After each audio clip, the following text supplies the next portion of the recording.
Nah, kemudian bangun ruang juga banyak macam-macamnya. Ada kubus, ada balok, ada 5 segitiga, ada bola, ada kerucut, ada tabung, dan ada prisma, prisma segi 4, prisma segitiga, dan macam lainnya.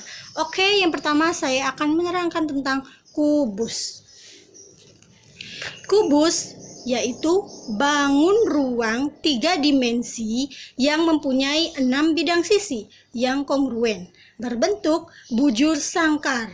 Nah, kubus ini memiliki 4 diagonal ruang, memiliki 6 sisi, memiliki 12 bidang diagonal, dan memiliki 12 rusuk dan 8 titik sudut. Nah, kubus ini disebut bidang 6 bentuk persegi yang beraturan atau 6 persegi yang berukuran sama. Perhatikan ini. Contoh dari kubus. Ini adalah bentuk kubus yang memiliki 6 sisi. Ya, artinya 1, 2, 3, 4, 5, dan 6. Nah, kubus ini semuanya bidangnya, ini bidangnya, sisinya, bidang sisinya berbentuk persegi, namun memiliki ukuran yang sama semuanya, keseluruhannya. Ini semuanya sama. Kemudian ada 8 titik sudut. 8 titik sudut ini kita hitung ya. 1, 2, 3, 4, 5, 6, 7, 8. Nah, sudut-sudut ini akan menjadi suatu rumus. Ya, rumusnya akan ada di bawah. Rumus kubus. Ada luas permukaan, ada volume, ada rusuk kubus. Selanjutnya, yang kedua adalah bangun ruang balok. Balok yaitu bangun ruang 3 dimensi yang dibentuk 3 pasang persegi dan persegi panjang. Balok ini memiliki 6 sisi, 12 rusuk, dan 8 titik sudut. Balok dibentuk oleh 6 persegi sama dan sebangun, tapi kalau balok ini 2 perseginya. Nih contohnya balok. Contoh konkret dari balok. Kardus ya. Bedanya balok dengan kubus adalah kalau kubus dibentuk dengan 6 persegi yang sama, artinya bidang ini perseginya ukurannya sama dengan bidang ini, juga ini sisinya, dan bidang ini semuanya perseginya sama. Namun kalau balok dibentuk 2 persegi, artinya alas atau di sini dan di sini perseginya sama, namun beda dengan permukaan bangun datar sebelah sini, sebelah sini, sebelah sini menggunakan persegi panjang. Artinya ada 2 persegi yang ukurannya sama, 1, 2, dan 4 persegi panjang yang ukurannya juga sama, 1, 2, 3, dan 4. Nah, titik sudutnya juga sama dengan kubus, ada A, B, C, D, E, F, G, H. Nah, rumus balok ini sama ya, ada di bawah sini. Ada rumus balok luas permukaan atau L kecil, ada volume atau dilambangkan V kecil, ada panjang atau P, lebar yaitu L, dan tinggi T. Lanjut, kemudian ada bangun ruang dari bola.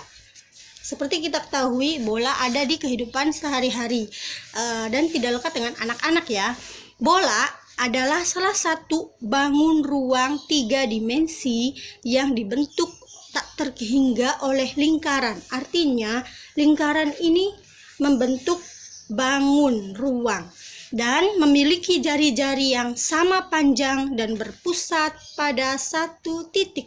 Artinya bola ini tidak memiliki sudut, namun memiliki satu sisi, yaitu ini yang menyelimuti bola ini ya, dan memiliki satu titik, artinya ada satu.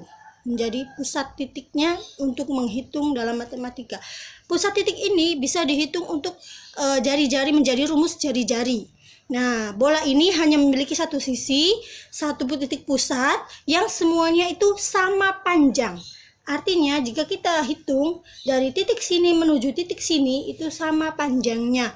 Nah, rumus bola kita bisa dilihat di bawah sini.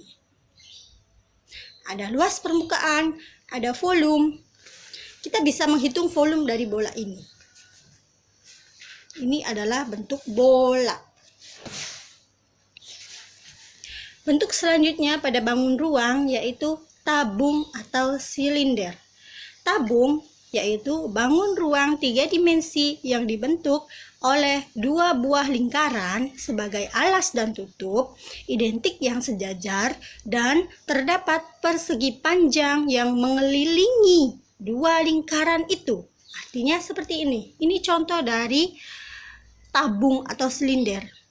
Nah, 2 buah lingkaran pada silinder itu ini lingkarannya 1 dan ini sebagai tutupnya 2. Artinya silinder memiliki 2 lingkaran.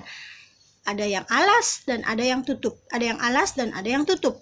Nah, kemudian tabung ini memiliki persegi panjang yang mengelilingi 2 lingkaran ini. Nah, ini adalah permukaan bangun datar persegi yang menyelimuti. Artinya ini berbentuk lingkaran juga ya, tapi bentuknya adalah persegi yang memiliki lingkaran ini.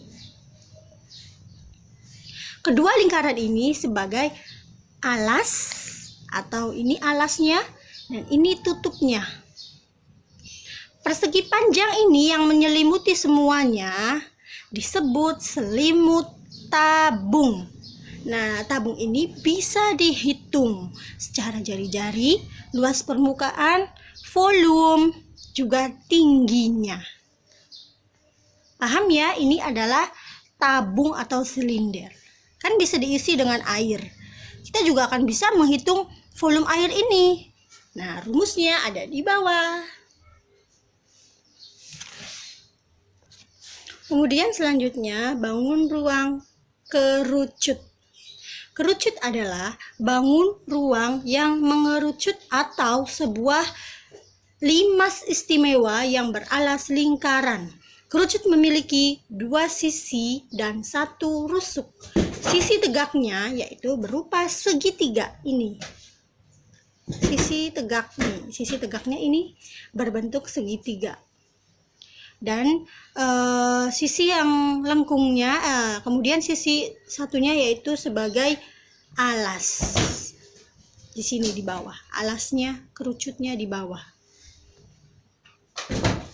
Nah, kerucut memiliki 2 sisi yaitu alas lengkung dan memiliki 1 sisi di bawah alasnya dan memiliki 1 rusuk dan titik sudutnya ada 1. Artinya kerucut juga memiliki titik sudut yaitu ini. Ini adalah titik sudut pada kerucut. Kita bisa tahu bahwa kerucut ini kalau dalam bangun datar itu bentuknya segitiga. Namun ini kan bangun ruang kerucut. Jadi memiliki ruang artinya bisa diisi. Tuh. Ini adalah bentuk kerucut. Dan ini tutup bisa ditutup namanya alas. Nah, kalau ini namanya titik sudutnya. Dalam kerucut akan bisa dihitung rumusnya, luas permukaan semuanya, volumenya bisa dihitung, tingginya, jari-jarinya, garis pelukisnya, dan tinggi kerucutnya.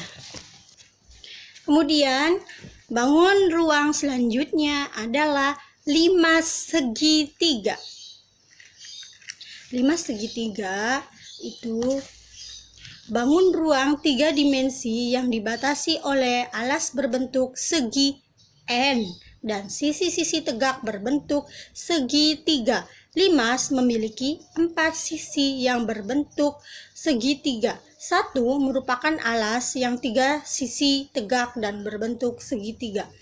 Nah, limas segitiga ini memiliki 4 titik sudut, 3 sudutnya di alas dan 1 sudutnya di atas, titik puncaknya. Nah,